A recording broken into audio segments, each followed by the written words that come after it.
It's not only about the bragging rights, it's about representation, prowess, flexibility, and adequate information for a solution-focused initiative. We crowned a champion in the 3rd edition of the Speak and Solve initiative, SASI. It was a tough challenge, but an ultimate winner emerged.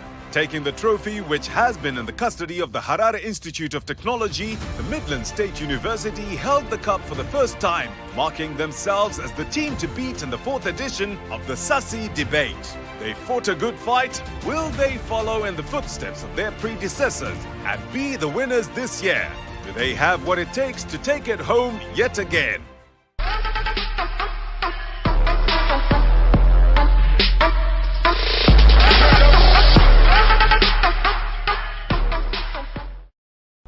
The family decided that, you know what, we should get a doctor. They come and test everyone else. Everybody get tested. Then we see what we do from there. But nobody should go outside. We should just stay in our homes. Then I discovered I was COVID positive. I didn't know what to tell or what should I tell my friends, you know, how it was. It got to me the following day.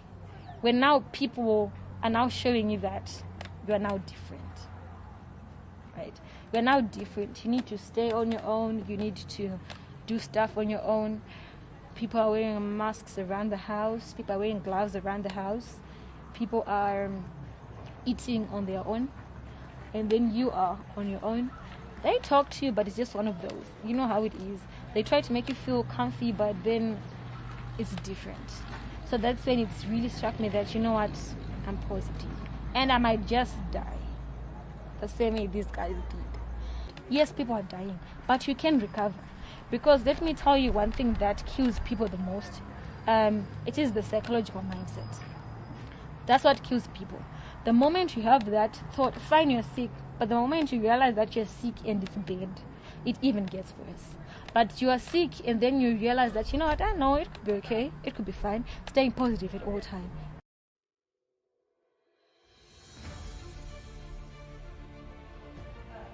Do you understand that human rights exist to a certain extent? I do understand that, but I don't think this particular right can be limited.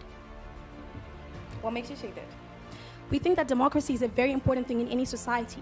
But for our society to be able to be balanced, it ought to actually have democracy. Do you understand the matter of agency of a state? And do you understand that this is a scourge that has affected everyone globally? It's not Zimbabwe only, but people are dying on a daily basis.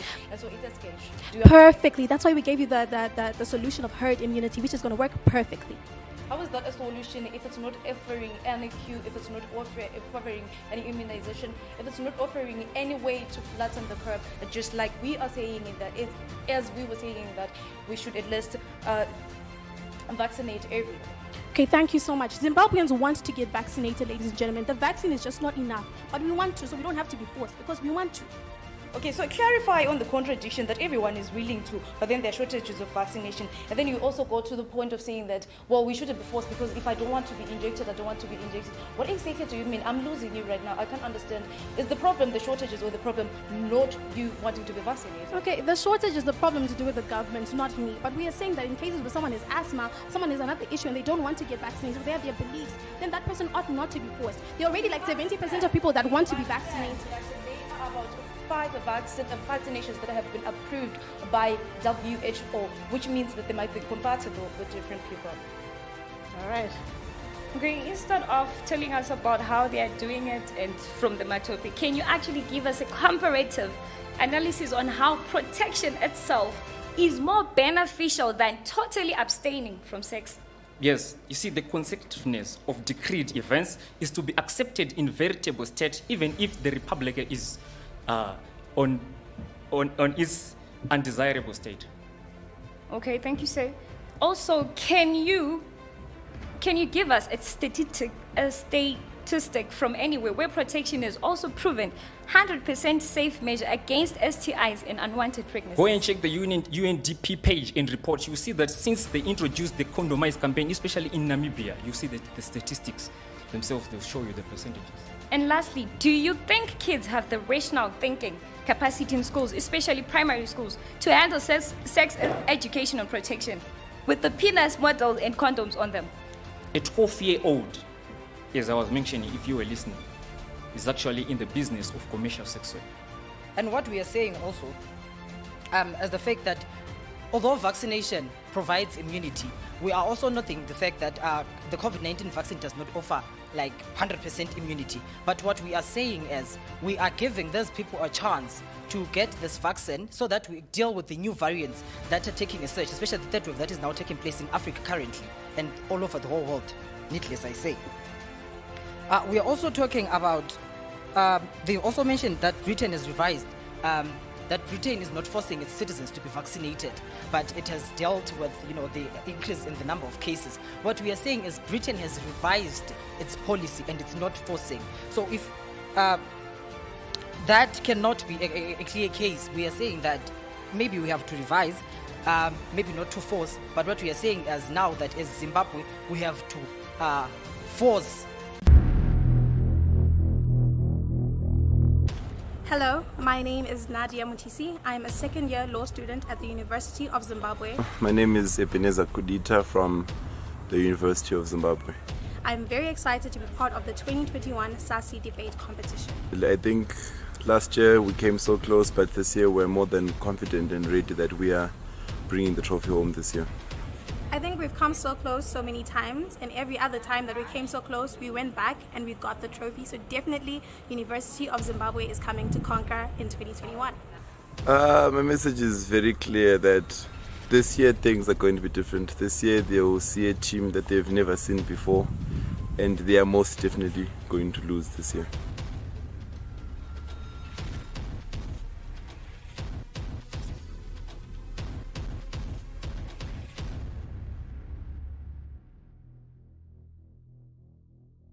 So the battle continues on the 4th edition of the SASI debate competition. And now in the building, we have Africa University, and they're going up against the University of Zimbabwe. Guys, how are you feeling? You're closer to the semi-finals. You make it or you don't. How are you feeling? Quite good. Hopefully we'll make it to the semi-finals. Nadia, you have nothing to say. We're feeling, I guess, ready. Ready. Okay. How are you feeling? But okay. So what's this? Are you cold? Like I'm keeping myself composed. Before you even started debating. And you, how are you feeling? Yes, a bit nervous, but we are ready. You're ready? Yes. All right, if you're ready, I am. Our motion is: this House believes that individuals who break COVID-19 lockdown requirements while unknowingly infectious should be liable for culpable homicide. Now, I'm going to read that again. This House believes that individuals who breach COVID-19 lockdown requirements while unknowingly infectious should be liable for culpable homicide. You have the same motion? You have the same motion? All right, and our affirmative team is the University of Zimbabwe. Our opposers are Africa University. I'm going to take us through the regulations once again because we've lost some time. All right? So affirmative, you will give us your opening speech, and it is now 3 minutes. Okay? Once you've done that, opposers, you will then have 1 minute to cross-examine the affirmative team. Once you're done with your cross-examination, your opening speech, opposers, will also be 3 minutes. All right? The affirmative team will also cross-examine you for 1 minute. Then we'll come back to the opposers for their rebuttal, which is 3 minutes. Affirmative, your rebuttal is also 3 minutes. Once we're done with that, we then move to our closing remarks. We will start with the opposers, then end with the affirmative team, and that is now 2 minutes. Are we clear on our timing? All right. Right. Are you ready? Yes.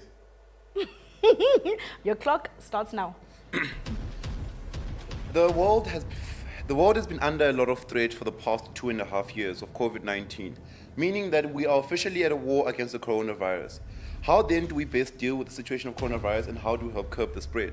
The biggest spreaders of the COVID-19 virus is the issue of people who break down regulations. Governments and experts have sat down and come up with solutions on how we curb the spread. And the individuals who still go on and violate these regulations for different reasons, one or the other, most of them being unjustified. The burden that we have today as the University of Zimbabwe is to prove to you why, number one, these people are not should be found liable, and why their contribution will, and how this will then help solving the problem of COVID-19. First of all, let's begin with the issue of deterrence.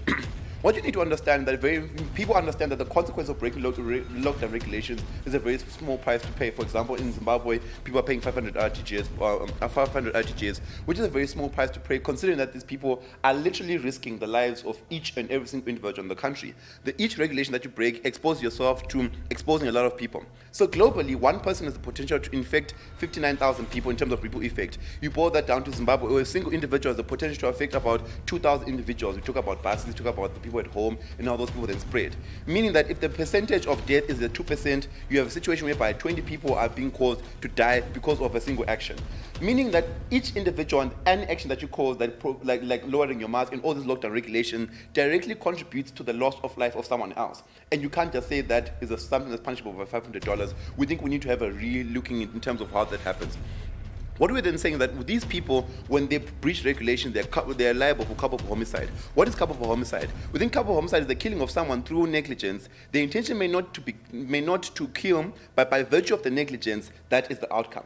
We're not saying that these people intentionally wanted to do so, but because of their negligence and the breaking of the law, that then resulted in the death of another individual. And when someone dies, someone needs to be accountable. We're losing lives, and all these things are happening, and no one is being accountable because we think we're not taking this seriously. Number one.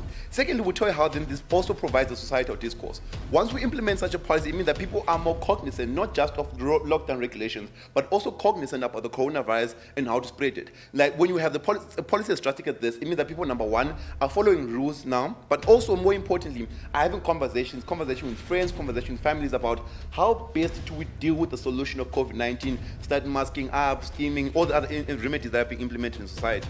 But also we need to look at the social contract that we have. Each and every single individual has a social contract from the moment you're born. You have a responsibility not just to your government, but a responsibility as a member of society to keep each and every single person safe. I'm not saying you have a responsibility to go up and help everyone, but you have a responsibility to do the bare minimum to ensure that everyone else, you are a member of the community. And people who break lockdown regulations are putting people at risk, and more often than not, they do not understand the extent of the risk. And by so doing, we're then saying that, okay, thank you very much. You could have tried. You could have really tried. You had a second. You could have said so much. No, I'm joking. All right. Are you ready with your cross-examination? Yes. Your clock starts now. All right. Mr. Speaker, what's your definition of culpable homicide? I'll repeat it. The killing of someone through negligence. The intention may not to be killed, but by virtue of negligence. By negligence, I just mean by not being serious or being reckless. Okay, thank you. Are you also aware that there's still intention to kill in the act of breaching these lockdown requirements? If there's an intention to kill, all the more reason that they should be charged for homicide. Can you please clarify? I'm saying, if you're saying that there's an intention to kill by breaking regulations, it means then, therefore, there's no need for us to debate, because if the intention to kill, then it's clear murder. Okay. 22 seconds. No more questions. Yeah, no more. Come on, guys. Think of one. Just one more. Get them in the corner. Okay.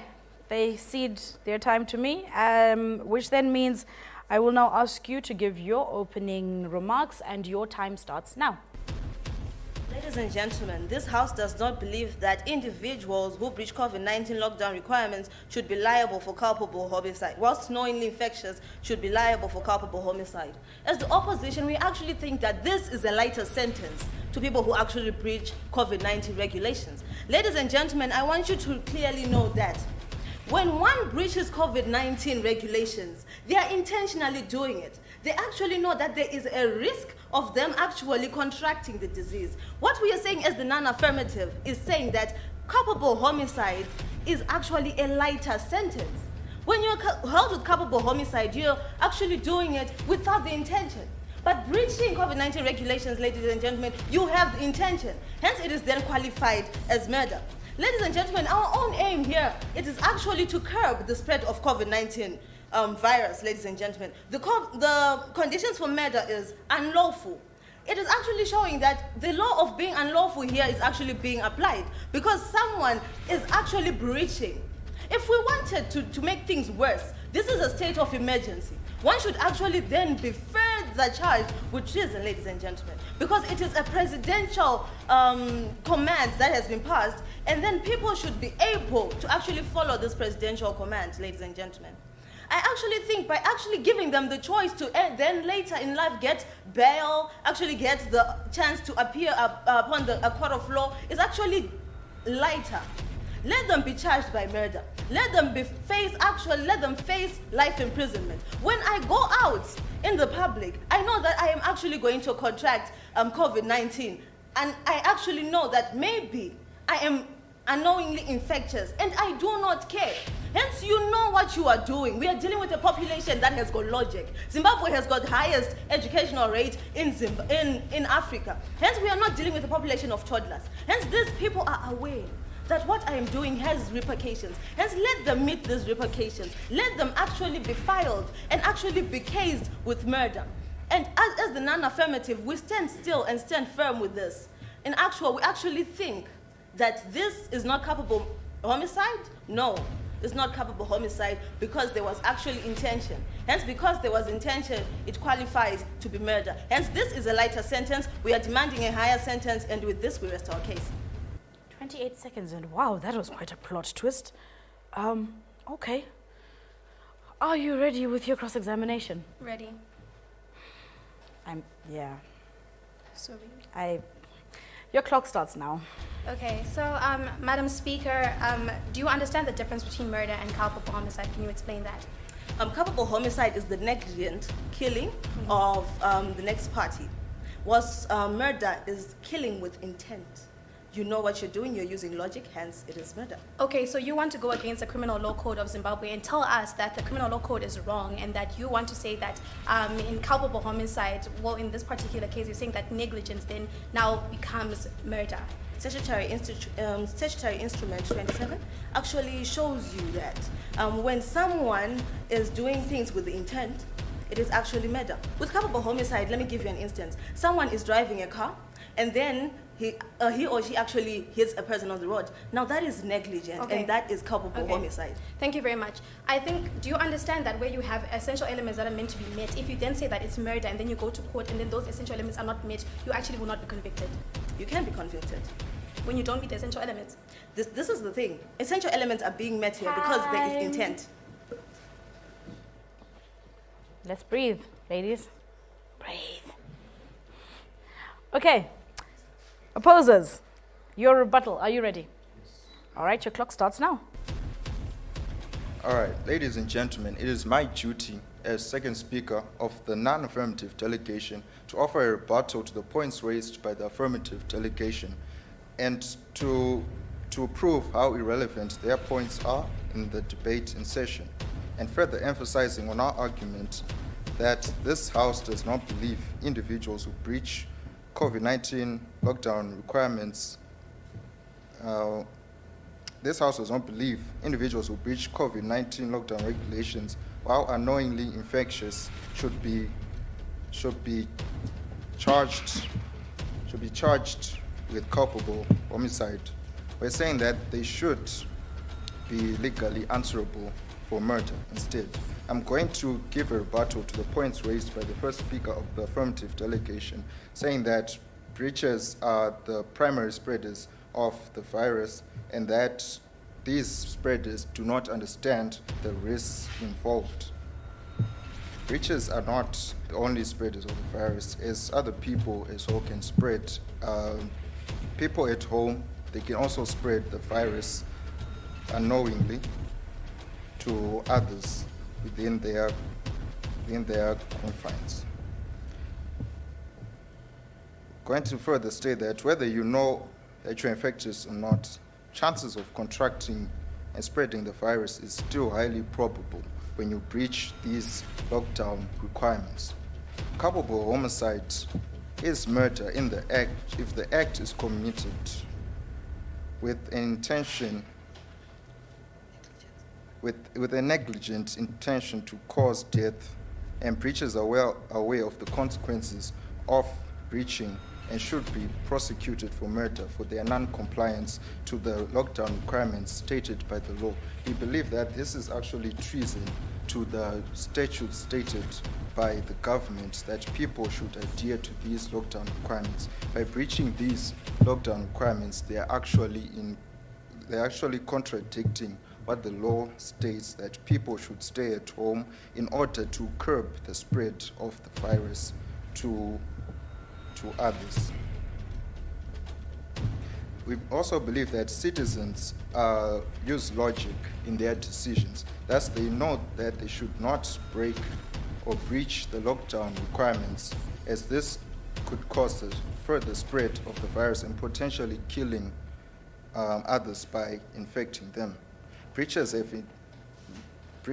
do have some negligent intention to kill because they are well aware of the consequences of not adhering to requirements. Time. Alrighty. Affirmative. Are you ready with your rebuttal? Yes, Your we're clock ready. starts now. All right, so panel, what we understand from what we're hearing from side non-affirmative is that they believe that it is better for us to put a sentence such as murder. We think that in this particular debate there has been a misunderstanding of what the motion actually says. The motion says that you are... All right, thank you. The motion says that you are unknowingly infectious. What that means is that you don't actually have a guilty mind. You're not saying that I want to go out and I want to kill 500 people. No, you don't even know that you're infectious. So just going out, you're breaking COVID-19 regulations, and you do not know that you are infectious. What that means is that you do not have a guilty mind. You don't meet the mens rea that is needed for you to then be liable for something like murder, right? Your policy then becomes ineffective in this particular sense. We take someone who has then breached COVID-19 regulations, and then we say we're trying you for murder. We take you to court, and then the judge is like, no, this actually doesn't meet the essential elements of this particular crime. What happens to that person is that they go home scot-free. Another thing that we have to talk about is how when you then put such a thing as murder, which in our society is seen as something that is extremely heavy, and it's an extreme penalty, right, in our society. Actually, in our society as well, something like murder can actually be like you can then get the death penalty for something like murder, right? So we think, panel, in this particular instance, that where you then say that we're going to give you such a heavy penalty for something that you did because you did not know. We think that you lose trust with the rest of society. We think that it's not reasonable for the courts to even do that. We think that in essence, you're not even able to convict these particular people. But at the same time, people no longer take the courts seriously anyway. So when something like domestic violence occurs and something of the sort, people can't even take their cases to the courts because they can't even trust the courts in that particular instance. What we're saying from our side of the house is that the measure that we're putting in place is very effective and is very reasonable because it's culpable homicide. We think that this the other delegations shoot themselves in the foot where they come and say, oh no, we need a heavier penalty, in which case the heavier penalty is going to cost the courts so much more. We think that even in this particular case, the heavier penalty also does not allow people to then allow for convictions and all of that. So panel, what essentially are we saying from our side of the house? What I've essentially come to tell you from our side of the house is that it's very important for us to look at the retributive model in terms of law, right? What that retributive model states is that in a certain society, everybody has rights and everybody has responsibilities. Where you take away somebody else's life, something also has to be taken away from you as well, right? So panel, what we're essentially telling you in this particular case is that we need something that is very effective, something that the society is going to see, and something that the society is also going to be able to agree with, right? So panel, essentially we tell you that on our side of the house, we have to look at which side gives you a more effective solution. We think that their solution is not effective, particularly when it comes to the courts and people being serious in terms of these particular things, and that you're not even going to get a conviction when it comes to that, right, panel? So we tell you that in essence, where they have failed to be able to identify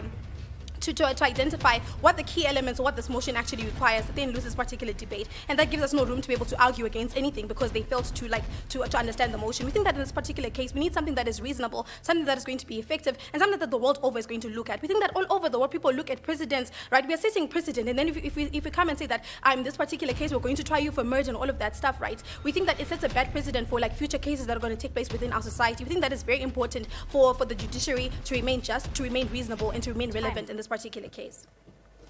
Okay. Closing remarks. Opposers, are you ready? Your clock starts now. They say that when someone breaches COVID-19 regulations and is unknowingly infectious, Please turn the mic to you. does not actually have a guilty mind. The fact that you are breaching COVID-19 regulations, ladies and gentlemen, that is where our point is. When you breach COVID-19 regulations, you know that your chances of contracting the virus and spreading the virus are actually high, ladies and gentlemen. Hence, because of that, you do have some guilty conscience when you're moving around. What if I contract the COVID-19 virus? What if then I take it home and spread it to my family? Now that is murder, ladies and gentlemen. The death penalty which they stated, ladies and gentlemen, has been actually revoked. It does not exist. In actual fact, you actually see that people who have been charged with murder, they actually get life imprisonment. Ladies and gentlemen, I actually think that this stance that we have taken is actually a good stance. It shows that they were actually unprepared for us to take this stance. They actually expected us to bring us something different onto the table. We actually have taken things into a different direction. Criminal law at its best. At this moment, we are seeing that if someone has actually broken the law by breaching COVID-19 regulations, has actually disrespected the president, has actually disrespected the state of emergency. Ladies and gentlemen, don't you think actually that can actually lead you to being fined with murder, ladies and gentlemen? With this, I actually don't have anything to say, as they have brought nothing to the table. People should be charged with murder. Murder is murder. Negligent, unlawful, unlegally explained actions actually result as a condition of murder. With this, I rest my case. All right, with 18 seconds to go. Team Affirmative, let's have your closing remarks. Your clock starts now. First of all, I thank God that my partner is a law student, which has allowed me to understand that opposition case is very flawed. When you're dealing with law, there are two things that you need to understand. When someone kills someone accidentally, which is unknowingly, as the motion clearly states, it can never be murder. For you to accuse someone of accusing murder, there need to be two things: mens rea and actus rea. Mens rea being a guilty mind. Did this person have the intention to kill? One. Two, does the act lead to death? When you read the motion, it says that this person is unknowingly infectious. So if you do not know you have the COVID-19 virus, there is no way you have an intention to kill because you don't know you have something. Which shows that the entire case and what they bring to this table does not actually make sense in the confines of this debate. One. Two, we need to also understand that when you mention a policy, the policy needs to be reasonable. Is it reasonable for us to accuse someone of treason, which is punishable by death, or for murder, for something that they did not know? We both agree that breaking lockdown regulations is something that causes loss of life. I think I'm happy that they agreed with us on that. What we then differed on today's debate was the extent of the punishment. They say that this person has been negligent, and by virtue of negligent and intent are not the same thing.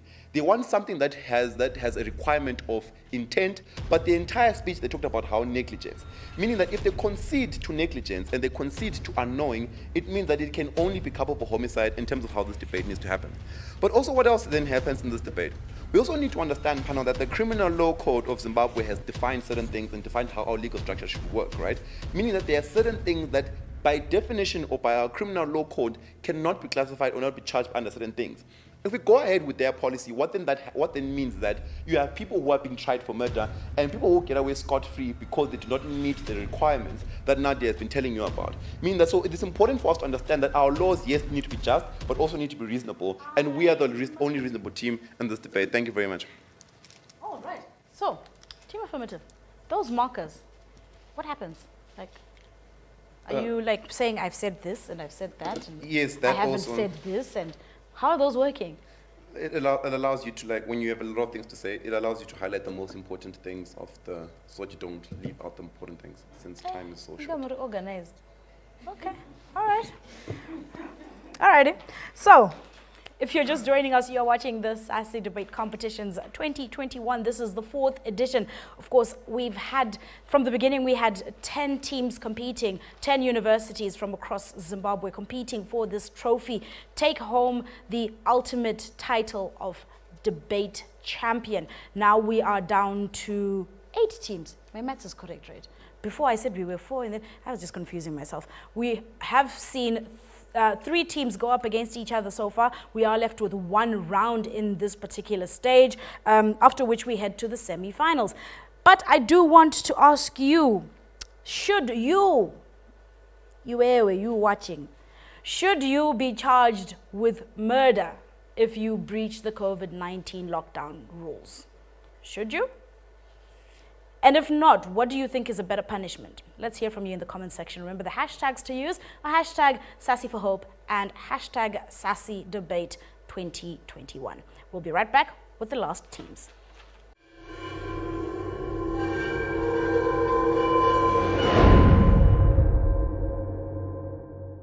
Welcome back to the Condomized Desk. And here again I have Dean Miti, who is from Africa University, where we also want to ask them what they are doing also as leaders in these institutions. Dean Miti, what are you doing to make sure that you raise awareness in terms of condomize, in terms of sexual reproductive health rights at the institution and on campus? Thank you, Vanessa. It's always a pleasure interacting and discussing such issues which are very critical for our youth today and very critical for our students in higher education institutions. As you know, higher education institutions, you have a lot of the youths of the country, and many of them are still trying to get to grips with the challenges related to sexual reproductive rights. Yes. So we have wide programs that cater for that, including the peer education network, including the SRC, the Student Representative Council, where we have specific programs that target our students in terms of raising their awareness in terms of the sexual reproductive health. Even though most of our students have now moved from campuses to be at home, we're still reaching out to them and still able to interact with them virtually. Okay, on that, just to find out now, during this lockdown and COVID time situations, how are you now reaching out? What are some of the platforms that you are using? As we can see that today, Say What has digitalized this platform to make sure that it reaches a lot of students. So also on campus, since now they're not on campus, they're also e-learning and at home, how are you reaching out to these students? We at Africa University have been very fortunate in that we had started rolling out online programs even before the onset of COVID-19 pandemic. So our students were already sort of mentally prepared for learning some of their modules online or parts of their modules online. So the online or the virtual space was not like a strange space for them when they went home and they had to do 100% online interaction with us. But what we went on to do, especially for our new students, is we created communities, virtual communities for our students, where we put them in groups of between 20 and 30. And we then, in each community, we call them community of learners. In each community, we have leaders who we train in different skills, you know, like first aid, mental health first aid, like peer counseling, like reproductive health issues, and then they lead within these communities and assist those students, and they are the first port of call if there is any issue, because it's among themselves as students, and then it filters through the system. So they're doing that virtually whilst they are in their homes. Okay, that sounds really interesting, as we have seen and heard what other institutions are also doing at their institutions, and hopefully these mechanisms are also mechanisms that are working out. Very effective. They are very effective. Sometimes as their dinner is sometimes follow through the groups, the different groups, and you see the interaction between this and among the students. It's very helpful. They you know, young women and young men, our youths, they are very creative. Sometimes you actually see them taking each other through different steps in terms of the solving the problems that they are having, and you actually borrow a few tricks from them. Okay, thank you so much, Dimitri. It was a pleasure having you here at the Condomized Desk. Thank you.